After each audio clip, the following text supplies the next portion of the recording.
Kaya magluluto tayo ng pininyahang manok alaking. Unan natin yung kaunting mantika. Masyadong marami yan. Tapos, isang kaunting margarin lang. Yan. Yan. Medyo i-dissolve natin yung margarin. Depende sa inyo kung gusto nyo yung margarin, yung mura o yung mahal. Simple lang ito. Lagyan natin ng bawang. Ayan.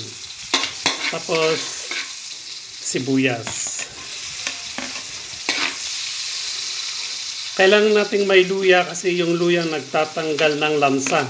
Kahit isda, pwede ito sa luya. Ayan. Okay na. Pag mag-golden brown na yan, lagyan na natin.